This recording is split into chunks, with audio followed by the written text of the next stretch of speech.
Hey folks, so I wanted to take some time today to record you a video about historiographical essays. This is probably a type of essay that you haven't worked with before, and that's totally okay.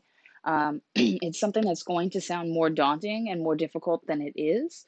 That's not to say don't put in the time and the effort, because it takes some time to get the hang of it. But once you do, you find that it's actually really, really beneficial to you. And that it's actually not as difficult to write, and it shows you that you have the ability to master this skill fairly quickly. So that's always nice to be able to see that you can jump a hurdle. So, what is a historiographical essay?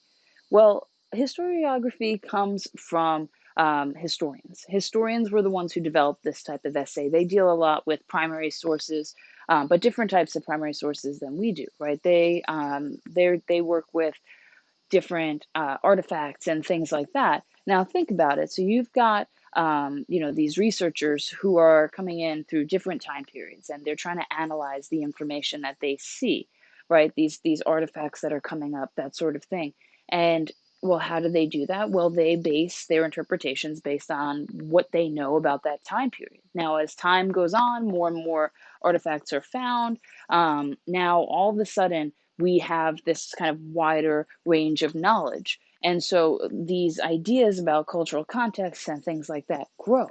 And historiography was actually used as a way to document that and to see the difference in different people's interpretations of what's happening in different cultures, right? So that is how historiography kind of came about. Now, how are we going to use historiography? Well, we're going to use historiography to show the connections between our different source ideas, but that's the main thing. We're looking to see where individual scholars are kind of in line with one another, right? When they agree, when they disagree.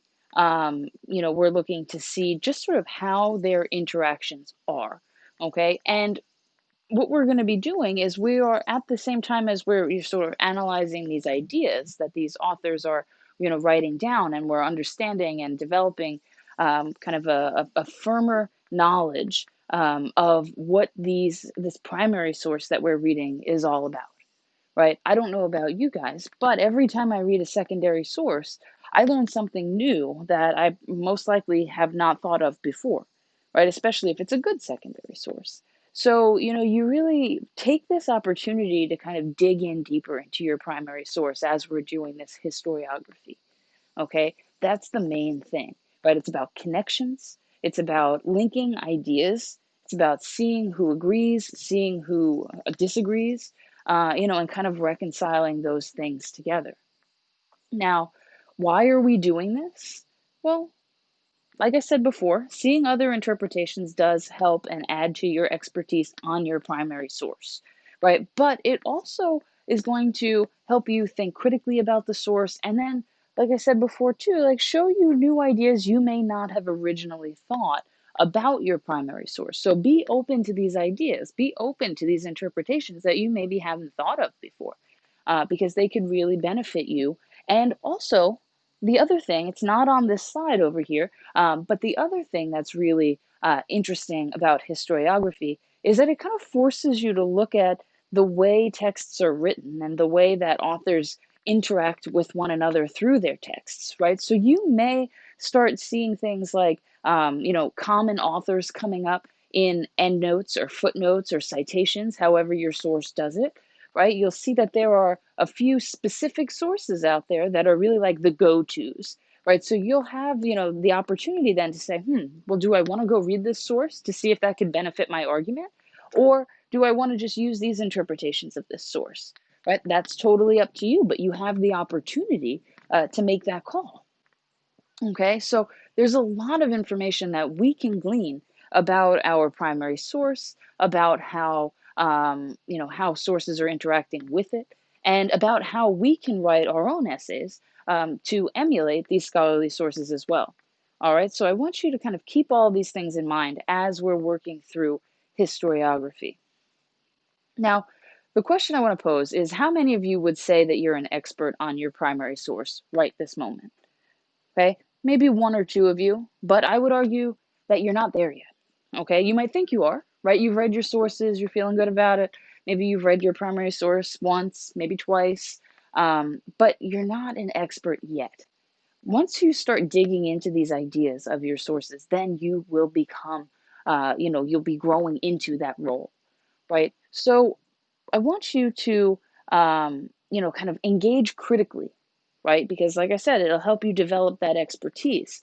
But remember that you're engaging with ideas for this essay, right? You're not engaging with your ideas. You're working with their ideas. Now, this is an interesting exercise because it forces you to pull yourself out of it a little bit. Now, you still have interpretation in this essay, and the reason that I say that is anything that we read is something that we interpret, right? How do we interpret this argument that this author makes? Well, we interpret this argument that this author makes as very similar to the way this argument is in this other source, right? So you're still asserting your opinion and your ideas, but they are not your ideas on your primary source. They're not your analysis on your primary source. Right, and that's really what I want you to keep in mind as we're going through this. Now, some specifics for the historiography. This paper is going to be 2 to 3 pages in length before your works cited page. You do need your works cited page. Since you had to add one to the end of the annotated bibliography, you can just copy and paste that works cited into your historiography unless you add or remove sources. Okay? The historiography essay is going to report information from the scholars. Okay. A good way to think about this idea of reporting information from scholars is to think about this as the scholarly conversation, right? Think about it as a conversation. Don't think of it as you're reading individual papers because that's not ultimately what's happening. Remember what I said before about sources, citing certain authors and sources, footnoting and making comments about other authors and their relevance to their argument, right? Remember that scholars on individual topics, they kind of all know each other. People who are experts like to talk to other experts who work with the same stuff, right? It made sense. If you're someone who's super into skateboarding, you're going to have a lot in common with someone else who's super into skateboarding, and you're going to kind of form a tight bond there, right? So it's the same thing for scholars, right? So the idea of a scholarly conversation is, imagine this, okay? You walk into, I don't know, a dinner party, right? Let's say, I mean, that's a little bit formal, but we'll roll with it. You walk into a dinner party and you've got all these scholars around and you see them in cliques and you say, oh, okay, well, this particular author or this particular group of authors, they like to work with the Scarlet Letter. These particular authors over here, they like to work with Moby Dick, right? And you see these authors kind of clustered around. Well, imagine yourself walking over to the cluster of authors that are talking about the primary source that you've chosen. Okay? Imagine yourself just walking up. And then you hear them start to talk, right? They are nerding out, right? They're talking about things that you haven't even conceived about your primary source, right? And they're just going back and forth. One author saying, oh, I totally agree with that, but I also think this. And then you have another author that kind of pipes in from over there, and he says, oh, but you know what? No, no, no, no, that's not right because of this and this that happened in the text, right? So this conversation is something that at this point, right, you're not expert enough to jump in and join in, right? Because if you're anything like me, you're like, oh my goodness, I'm punching above my weight here.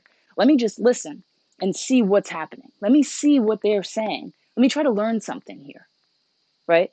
And then you kind of piece together the bits of information they have. It's what we do, right? As humans, we do that.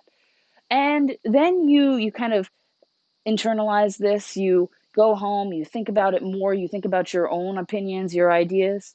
And at the next dinner party, say you've reached that level, then you join in, right? That's where we are right now. We're at that point where we're just listening in on that conversation. We're not ready to join in with the group of scholars yet, right? What we're ready to do is to listen. We're ready to internalize these arguments that they're making, see the connections they're making, and go from there. Okay, so we're just reporting the conversation that we're seeing until it's time for us to engage with our own voices, right? Until we have internalized it enough and we've check through the primary source enough to be prepared to advance our own opinions, right? So at this point, your interpretations of the primary source aren't present because you're not quite an expert yet, right? You're getting there, but you're not quite there. Once the next essay comes in, that's where you've got your own opinions, your own ideas, your expertise comes in. So, as far as this, it's all about reporting. It's all about seeing connections, this particular essay. So keep that in mind. Now, I don't like to, assign busy work.